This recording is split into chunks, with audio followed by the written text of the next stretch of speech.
Hi, it's Crystal, your very own personal beauty pro. And when I say I'm a beauty pro, I actually am a beauty pro, a professional makeup artist of over 10 years. Along the way, I've also become a licensed esthetician and hairstylist. In addition to the privilege of doing what I love as a professional artist, I also like to bring those professional secrets, tips, and tricks to the everyday person. If you are a supporter, welcome pretty people. And if you are new, go ahead and hit the like, subscribe, and be sure to comment.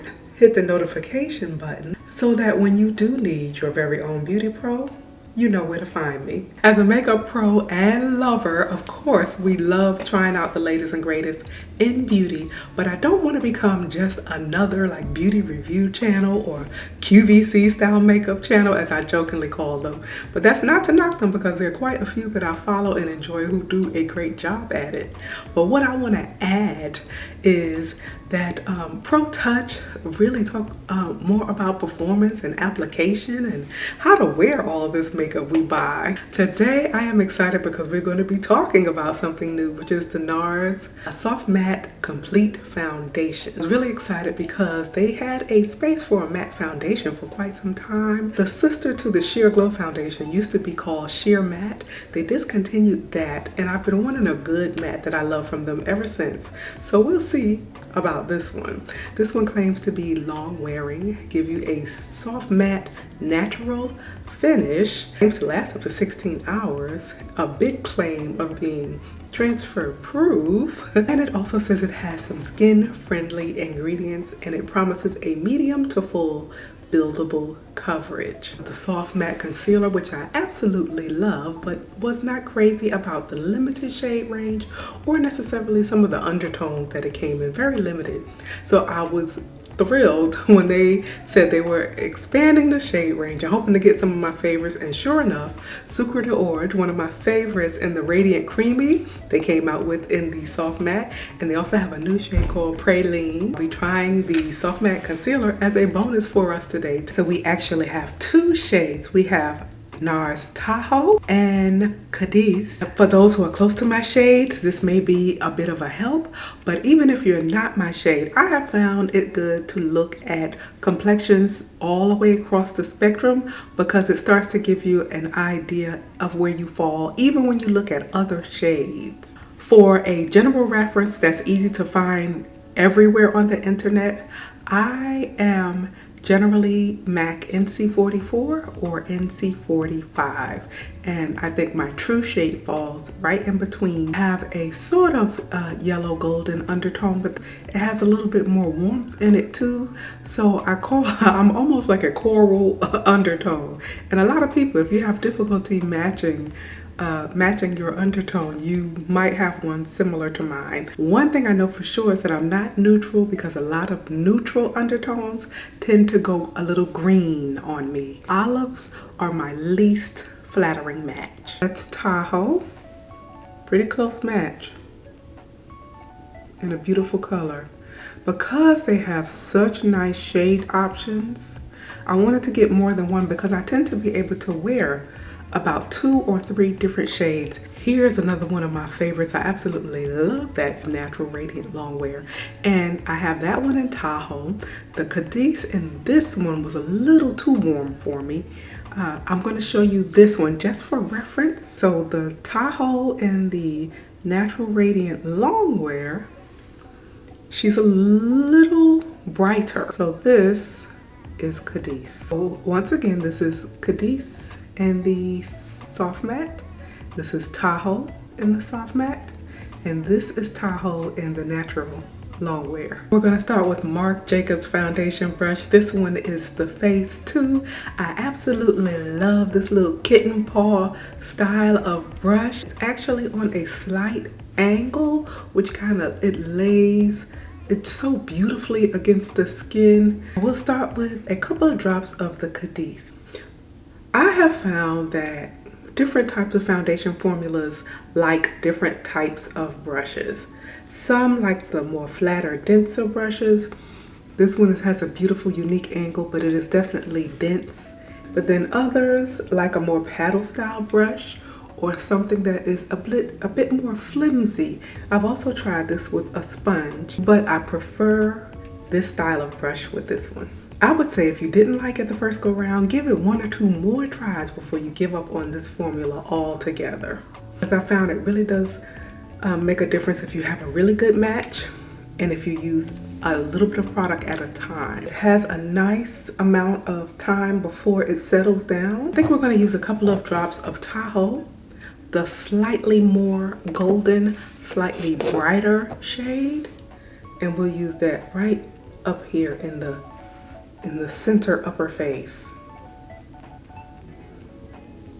Let's pause here and talk a little bit about the foundation. Nars was about due for a new matte foundation. So Nars says they've designed this to give a soft, natural looking matte finish, medium to full buildable coverage to last for 16 hours. And while some people think that's not important, there are tons of people in careers and things of that nature where they are working for 16 hours. I've been on many a photo shoot for about that long. They also make a really big claim that this is transfer proof.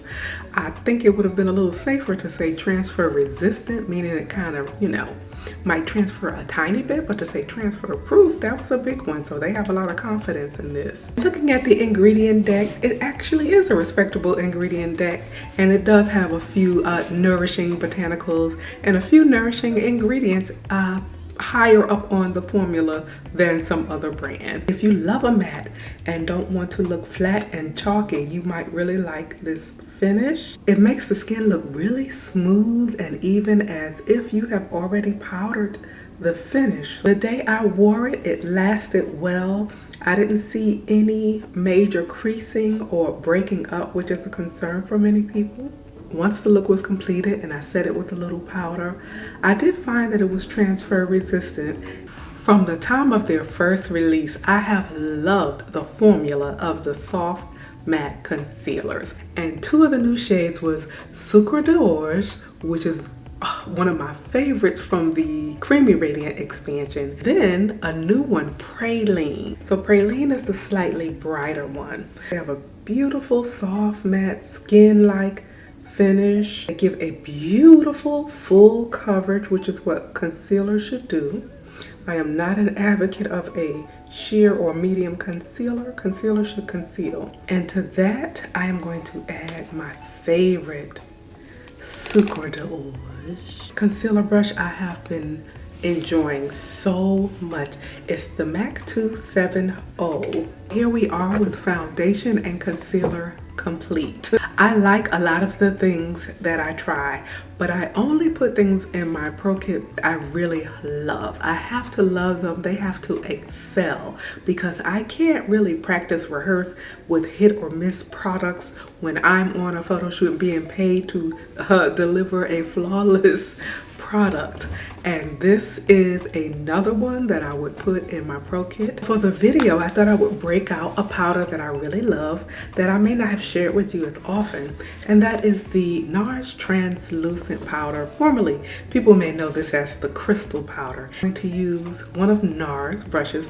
This was all the rage for me, but when I compare it with so many of my other brushes, it does feel a bit like I'm sweeping a porcupine across my face. So I'm going to roll that over. Just when you think this foundation couldn't get any more flawless. And then I want to give the under eye a little lift. So I'm going to use something that's kind of similar to a light golden or pale banana powder to get that kind of lift and snatch effect. And another one of my favorite powders, this is also Nars, a soft velvet pressed powder. Let's add a touch of color on the cheeks with the palette I'm holding in my hand. And this is the Exposed palette. And this is our finished look. I added a little Nars lip, and I will leave the lip recipe along with the entire details of the face and the eyes in case anyone was wondering. I will leave that all in the information box. You know, I'm usually not at a loss for words at this point, and you know, I like to have fun but also be polished and professional. But at this point in the video, I really don't know what else to tell you except for look at my face. I absolutely love this foundation. If you go through all of my videos, you won't hear that often. What I look for in a foundation is quality ingredients, the way it goes on the skin. It should go on the skin evenly and smoothly. The pigment should lay well.